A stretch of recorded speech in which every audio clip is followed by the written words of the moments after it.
खीवरा जी, एक प्रश्न आता है अक्सर वेस्ट की ओर से, थोड़ा मॉरल प्रश्न है, नैतिक प्रश्न आता है। हमने वो रशिया यूक्रेन के समय जब हम रशिया से तेल खरीदना हमने बढ़ा दिया, तब वो प्रश्न हम पर लादा गया कि आप एक तरह से इस युद्ध को फंड कर रहे हैं क्योंकि आप अपनी स्वतंत्र, अपनी ऑटोनॉमस फॉरेन पॉलिसी का इस्तेमाल करते हुए कहीं और से जहां सस्ता तेल मिल रहा है आप ले रहे हैं।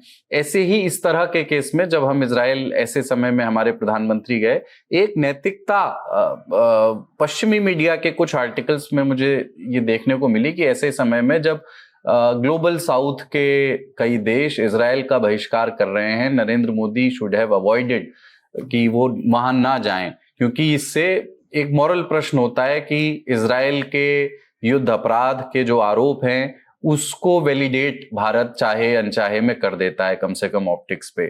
As a foreign policy expert, उसके अध्येता, उसके अध्यापक के तौर पर इस प्रश्न को आप कैसे देखते हैं? क्योंकि फॉरेन पॉलिसी और मोरालिटी में कई लोग ये मानते हैं कि नैतिकता के आधार पर देश नीति तय नहीं की जाती, जैसा भी प्रणय कह रहे थे कि उसमें हित पहले होते हैं।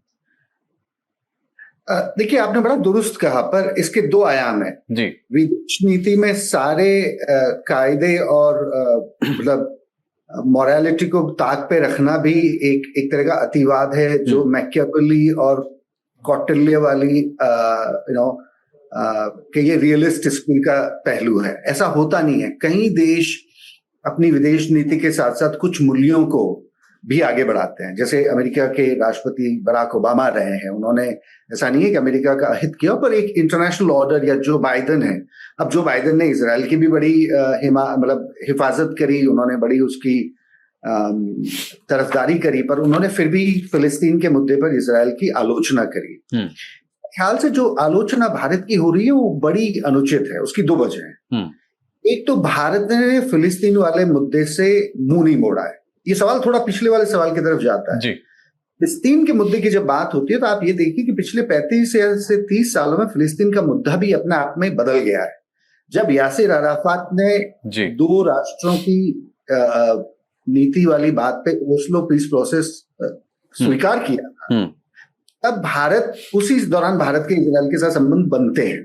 और भारत का ये कहना था कि अब जब फिलिस्तीन के और इजराइल के लोग आपस में बैठ के बात करने को राजी हो गए हैं, जिसके लिए अराफात को नोबेल पीस प्राइज दिया गया था, तो ये बात मतलब अब इजराइल के बहिष्कार की होनी भी नहीं चाहिए।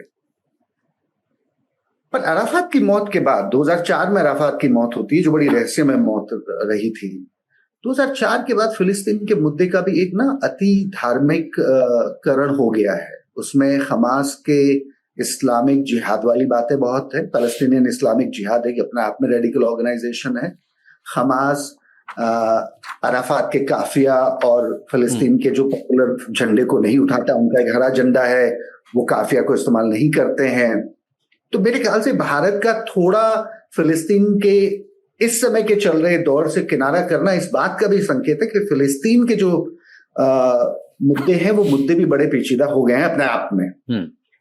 पर जहां तक अंतर्राष्ट्रीय राजनीति में फिलिस्तीन के मुद्दे की बात आती है, आप पिछले साल एस जयशंकर का ही स्टेटमेंट ले लें। उन्होंने बहुत साफ गोई से बर्लिन में ये कहा था कि जब बात आतंकवाद की होती है तो हम खुले तौर पे इजराइल के साथ हैं, और जब बात दो राज्यों की होती है तो हम खुले तौर पे फिलिस्तीन के साथ हैं। मुझे इसमें विरोधाभास नहीं लगता। तो ये जो आलोचना है, ये आलोचना थोड़ी ओछी है। ये आलोचना वो है जो कहते हैं कि भाई हिंदुत्ववादी राजनीति और जायनिज्म दोनों एक तरह से सिस्टर आइडियोलॉजीज हैं। उसमें न्याय होता है कि हिंदुत्ववादी राजनीति का इतिहास बहुत अलग है और जायनिज्म का इतिहास बहुत पुराना है। इनिशियल जो जायनिस्ट मूवमेंट था वो तो सोशलिस्टों ने एस्टेब्लिश किया था। डेविड बेन-गुरियन और जितने भी फाउंडर्स थे वो तो बड़े सोशलिस्ट और डेमोक्रेटिक लोग थे, तो उनका तो धर्म से कोई वास्ता ही नहीं था। मैं आपके पहले वाले सवाल पे आना चाहूंगा। ये तो अभी पहले बात हो रही थी, भारत को क्या मिला। मुझे लगता है भारत का जो ये लेन देन इजराइल के साथ है ना, ये मोदी जी के न जाने के बिना भी हो सकता था। मेरी बड़ी अभी भी उलझन है, मुझे अभी भी ये नहीं समझ में आ रहा कि मोदी जी इस समय इजराइल क्यों गए।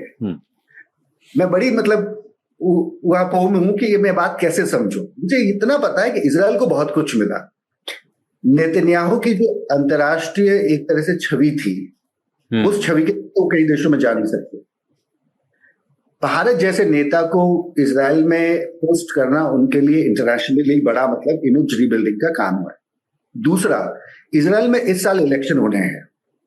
उनकी पार्टी, जाहिर सी बात है, 7 अक्टूबर 2023 की बर्बादी के बाद और गाजा की लंबी लड़ाई के बाद उनका समाज बहुत उनके खिलाफ है। उनके वो जो जुडिशियल रिफॉर्म वाले मुद्दे हैं उस पर भी लिबरल्स और large part of the society उनके अगेंस्ट है।